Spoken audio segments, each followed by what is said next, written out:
Assalamualaikum warahmatullahi wabarakatuh. Alhamdulillah wassalatu wassalamu ala rasulillah wa ala alihi wa ashabihi wa man walah. Amma ba'du. Bagaimana kabarnya anak-anak? Semoga kalian dalam keadaan sehat walafiat, diberkahi oleh Allah. Semuanya dapat melanjutkan aktivitas dengan semangat.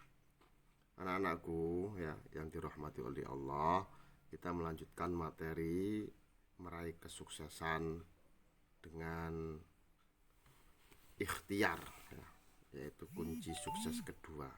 Yang pertama yang sudah saya jelaskan di video sebelumnya, yaitu meraih kesuksesan dengan optimis. Jadi hati optimis, kemudian anggota badan melakukan ikhtiar. Ikhtiar itu apa? Ikhtiar itu dari kata khairun. Khairun artinya baik. Ikhtiar artinya berusaha sebaik mungkin atau mencari alternatif-alternatif terbaik dalam melakukan usaha dalam meraih kesuksesan. Allah Subhanahu wa taala ya, menerangkan tentang ikhtiar ya, dan memberi balasan-balasan bagi orang ikhtiar baik di dunia maupun di akhirat. Diterangkan dalam Quran surat An-Najm ayat 39 ya, sampai 42. Ini ayatnya, kita baca bersama-sama. A'udzu billahi minasyaitonir rajim. Bismillahirrahmanirrahim. وأن ليس للإنسان إلا ما سعى وأن سعيه سوف يرى ثم يجزاه الجزاء الأوفى وأن إلى ربك المنتهى. Artinya wa alaisa, dan tidak ada lil insani bagi manusia illa ma sa'a, kecuali apa yang diusahakan. Jadi manusia ini mendapatkan sesuatu atas dasar usahanya. Wa anna sa'yahu saufa yura, dan sungguhnya usahanya itu saufa yura, akan ditampakkan. Kalau usahanya baik akan ditampakkan hasil baik. Kalau usahanya buruk akan ditampakkan hasil yang buruk, hasil yang negatif. Tsumma yujzahul jaza'al aufa, kemudian dia akan dibalas al jaza'al aufa, dengan pembalasan yang sempurna. Artinya apa? Artinya orang yang beriman itu melakukan amal-amal kebaikan di dunia, itu ikhlas karena Allah, tidak perlu takut tidak dibalas oleh Allah. Contohnya orang sholat ya, orang puasa ya, walaupun tidak ada imbalan materi secara langsung ya,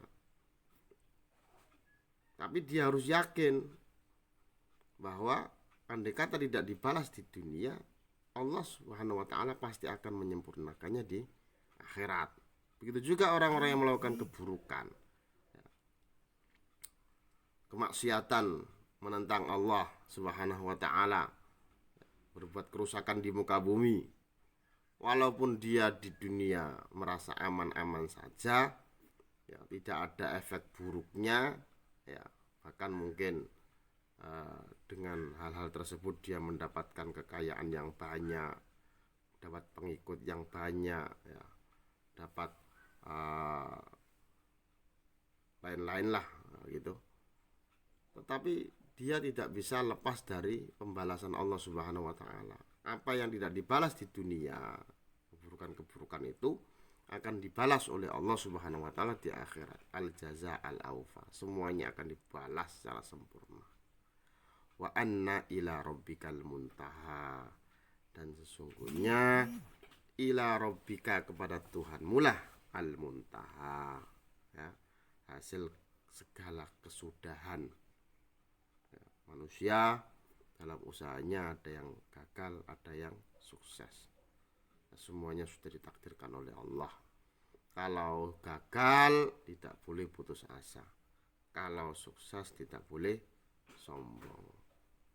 semuanya kembali kepada Allah Subhanahu wa taala. Anak-anakku yang dirahmati oleh Allah ya. Selanjutnya kita baca kandungan makna ya. Allah Subhanahu wa taala berjanji akan memberi balasan sempurna kepada orang yang mau berusaha keras, ikhtiar. Ini sudah janji Allah Subhanahu wa taala. Di ayat yang lain juga disebutkan faman ya'mal mithqala dzarratin khairan yarah wa may ya'mal mithqala dzarratin syarran yarah. Yang baik akan dibalas kebaikannya walaupun sebesar zarrah. Orang yang berusaha keburukan melakukan keburukan juga akan dibalas oleh Allah Subhanahu wa taala. Ya. Usaha seorang hamba itu di dunia ada dua ya. Usaha untuk meraih masa depan di akhirat, yaitu meraih surga. Bagaimana caranya? Caranya adalah melaksanakan perintah Allah Subhanahu wa taala dan menjauhi larangannya. Seperti perintah sholat, zakat, puasa, dan ibadah lainnya. Dikerjakan dengan ikhlas dan sungguh-sungguh. Ya, ini. Jadi kalau orang ini ingin meraih surganya Allah Subhanahu wa taala, dia harus taat kepada perintah Allah, menjalankan perintah Allah dan menjauhi larangan-larangan Allah. Untuk meraih di dunia, bagaimana ikhtiarnya? Sekuat tenaga, niat yang benar dan berdoa kepada Allah Subhanahu wa taala. Kalian yang masih di bangku sekolah ya, jenjang SMP ya, jika ingin mendapatkan keduanya ya, khususnya di dunia ini ya, kalian yang akan meraih masa depan di dunia ya, masa akan datang, kalian harus ikhtiar dengan belajar bersungguh-sungguh ya. Ikhtiar mencari kebaikan, mencari alternatif terbaik dengan ilmu pengetahuan.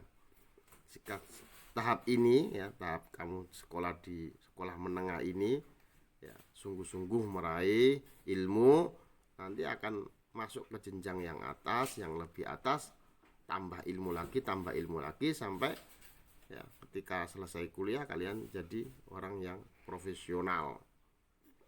Nah, dengan ilmu itu ya, insya Allah akan mendapatkan alternatif jalan-jalan kebaikan yang sukses. Anak-anakku yang dirahmati oleh Allah Subhanahu wa taala, kunci sukses yang ketiga adalah dengan cara tawakal. Inilah yang membedakan kita dengan orang-orang yang tidak beriman. Orang yang tidak beriman ya, mereka mendapatkan kesuksesan merasa hasil usahanya sendiri. Tapi ketika mereka gagal, mereka ini putus asa ya, sehingga banyak yang melakukan perbuatan-perbuatan yang buruk. Salah satunya adalah bunuh diri. Orang Islam tidak. Orang yang beriman tidak boleh begitu. Orang beriman selain mempunyai optimis yang kuat, ikhtiar yang baik, juga menyadari bahwa ada takdir Allah Subhanahu wa taala, semuanya dikembalikan ya, hasilnya kepada Allah Subhanahu wa taala ya. Di dalam Al-Qur'an disebutkan ya masalah ikhtiar ini. A'udzubillahi minasyaitonirrajim. Bismillahirrahmanirrahim. Fabima rahmatin minallahi linta lahum walau kunta faddan ghalidhal qalbi lanfaddu min hawlik fa'fu anhum wastaghfir lahum washawirhum fil amr fa idza azamta fatawakkal 'ala Allah innallaha yuhibbul mutawakkilin. Maka berkat rahmat Allah engkau Muhammad berlaku lemah lembut terhadap mereka. Sekiranya engkau bersikap keras dan berhati kasar, tentulah mereka menjauhkan diri dari sekitarmu. Karena itu maafkanlah mereka dan mohonkanlah ampun untuk mereka, dan bermusyawarahlah dengan mereka dalam urusan itu. Kemudian apabila engkau telah membuat tekad, maka bertawakallah kepada Allah. Sungguhnya Allah mencintai orang-orang yang bertawakal. Yang saya garis bawahi adalah innallaha, sungguhnya Allah yuhibbul mutawakkilin, mencintai orang-orang yang bertawakal. Jadi tawakal ini merupakan amalan yang dicintai oleh Allah Subhanahu wa taala. Tentunya setelah berusaha. Di ayat yang sebelumnya ya kita membaca itu ya bagaimana Allah Subhanahu wa taala ya, menceritakan tentang Nabi Muhammad SAW ya, ketika persiapan perang Uhud, mereka bermusyawarah ya, untuk menentukan apakah menghadapi musuh di dalam Madinah atau di luar Madinah. Akhirnya diputuskan ya, kaum muslimin akan menghadapi pasukan kafir Quraisy di Uhud, di bukit Uhud. Maka terjadilah perang Uhud ya. Hasil musyawarah ini oleh sebagian orang mau dianulir ya, mau dirubah ya.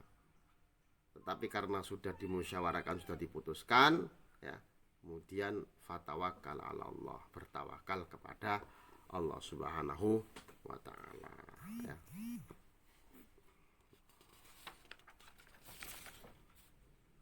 Kandungan makna ya, tadi mengandung ya, yang pertama perintah Allah untuk berlaku lemah lembut, memaafkan kesalahan orang lain. Yang ketiga memohon ampun untuk orang lain.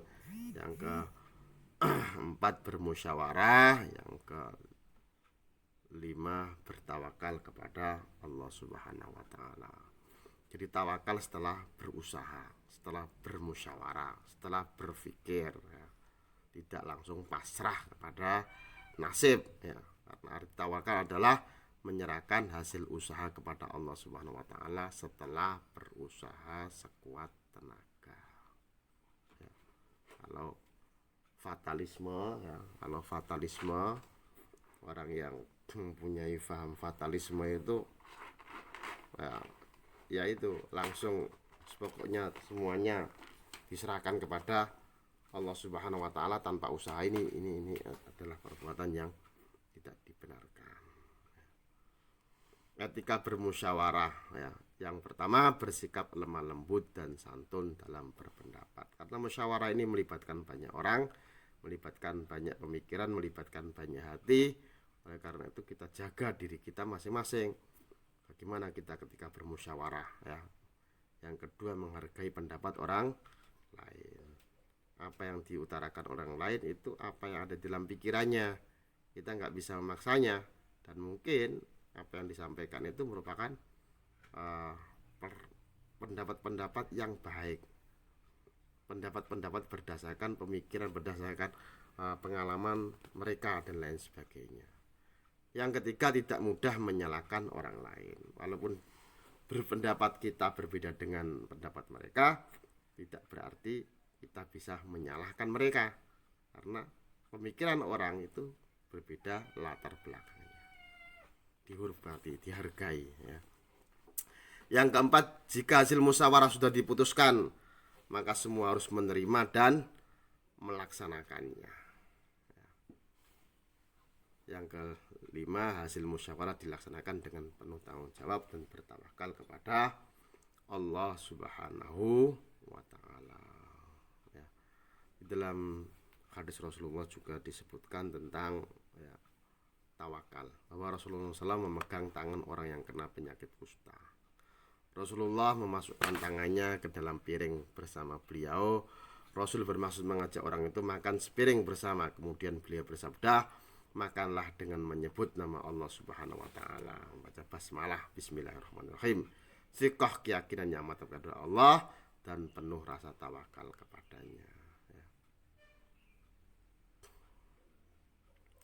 Anak-anakku yang dirahmati oleh Allah ya, demikian penjelasan tentang kelanjutan materi meraih kesuksesan dengan optimis, ikhtiar dan tawakal. Materi keempat tentang hukum bacaan qalqalah insyaallah akan saya sampaikan di video selanjutnya.